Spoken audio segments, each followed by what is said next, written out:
With earnings arriving on the 20th, we wanted to do an earnings preview of Tesla for the investors and traders that are part of those who watch our show. This is Greg for Teslafaninsight. Thanks once again for joining us. If this is your first time, welcome. If you're a repeat visitor, welcome back. We also want to thank our Patreon supporters. If you'd like daily updates that'll help you in your investing and trading, please join us on Patreon so we can support you in that regard. Well, welcome to another earnings report.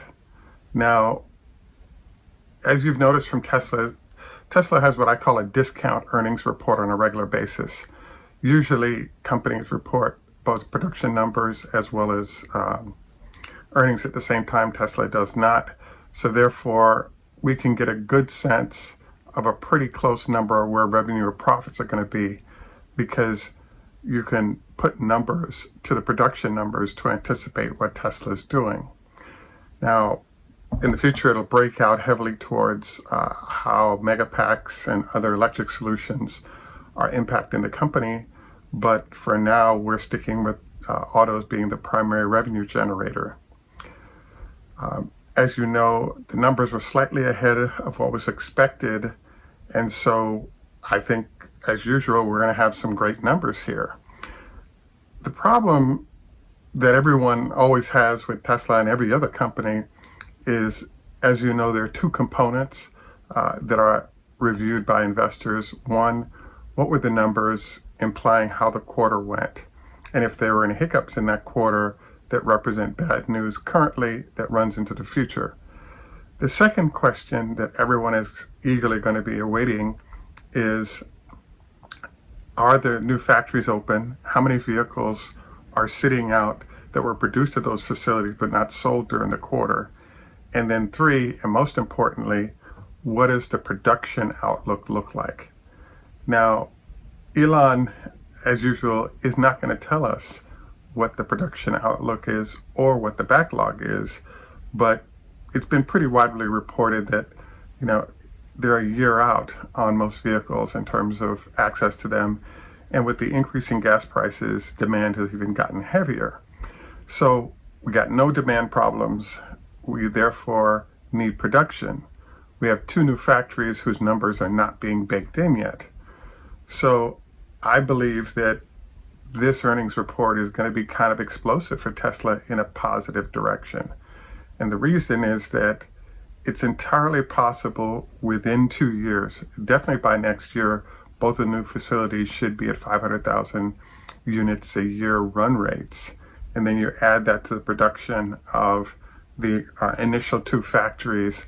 We have a nice 2 to 3 million vehicles that we move into on an annualized basis over the current year.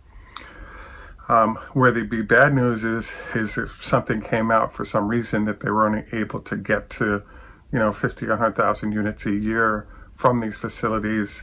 I really don't see that based on what they've done at other facilities and everything that's being put in place, like the gigapresses, etc., allow them to, as everyone's discussing, move a vehicle completely through the facility in 10 hours. So, I just think that we're in a unbelievable storm of production coming from Tesla. I decided today to kind of start with, there are a lot of naysayers out there in hedge funds and even Bob Lutz about Tesla's lack of competitiveness, A, and then B, folks like VW and others are starting to come into the marketplace and are really going to mess up Tesla's deal. As you know, yes, VW has introduced Porsche and other vehicles, and there are other manufacturers that are introducing vehicles. But I actually sat today next to a charging facility and watched vehicles coming in and out. Tesla's coming into a shopping mall, getting charged up and leaving in relatively short periods of time. And I kept thinking to myself, this is really strange for several reasons. Number one, where's the VW, Cadillac, you name the manufacturer, Kia, Hyundai, where are there dedicated charging facilities that has a large number of people rotating in and out of them so that customers can have an end-to-end solution of not only charging at home, or they could go to a supercharger. There are a lot of options of how to get electricity, therefore reducing / eliminating range anxiety. So I kind of bring this up because one of the concepts that's out there is something called network effect. So if you have someone that wants to buy a Tesla, has been thinking about it, and they go to their local mall and there's a charging facility there, then they go to their local gas station and they see Teslas charging up. There are all these touch points that are constant advertisement for Tesla and its solution that puts in their minds, hey, I may not have the car right now, but I can get friends that can give me information about it, or I can get that information online, or I could simply ask one of the people that's charging up in places that I always go to. So having that broad footprint of charging facilities throughout the US, throughout the globe, puts Tesla in a really interesting position, because we know what the past was, which is all these claims of how Tesla is going to be beaten by everyone. But the problem is that there is charging going in, and even in some of these malls that you'll see with slow chargers that are being provided. But having your own dedicated charging network with knowledge of your vehicle and how it likes to receive electricity and the ability to do so at a high speed, these are all advantages that if you don't own a Tesla, it's hard to understand why people would bother.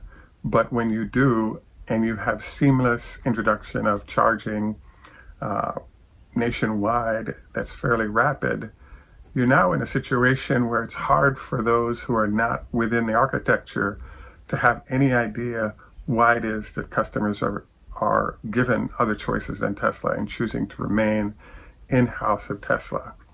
So the other problem that I was noticing is that, yes, there are competitors that have emerged and they're delivering vehicles and customers are driving them successfully. Ford comes to mind, obviously, VW through Porsche, as well as VW is the most common places I'm seeing, but we also have, a Jaguar product, the e-tron. There are some products out there. What's interesting, though, is the speed with which the marketplace is growing, and then how Tesla is largely maintaining its market share above 50%, in a lot of places heading to 70%, even as the market is growing. So yes, there are a lot of competitors entering. Yes, they have products that work and customers are buying them. But the thing is that you're entering a marketplace that Tesla owns that's actually growing, and the company is able to do very well even with other people entering the marketplace successfully. So I basically am fascinated by the current earnings that are arriving, because you have to grade Tesla on the current quarter and then grade it on the future planning of where things are going. I think there's no doubt I would give it an A- instead of an A, because it'd be nice if we were able to get approval for the production that was already done so it could add to the production and revenue numbers. So that was the only way that a minus would hit.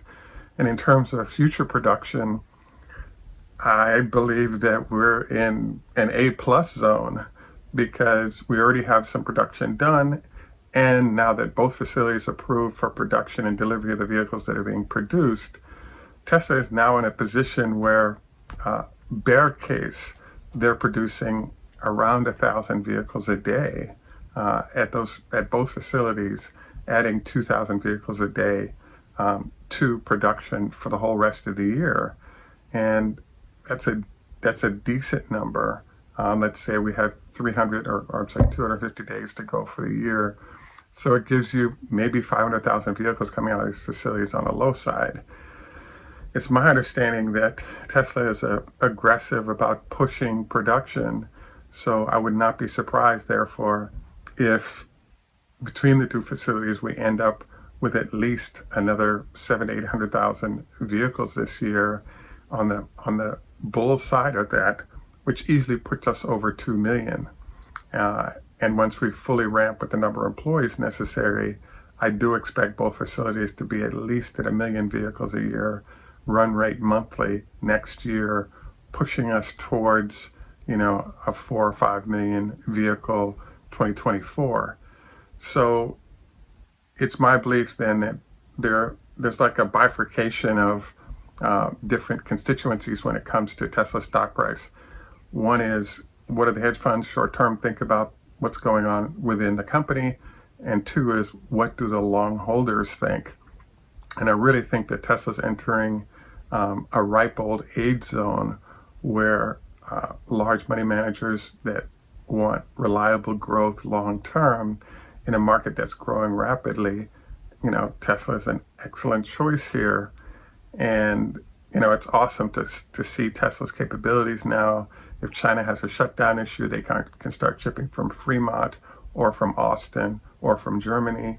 There's all these different creative ways that Tesla can use what it has currently to maintain pace, productivity, profitability, etc. So I think this is going to be a great quarter. There's no doubt about that. The only question is, how is it going to trade?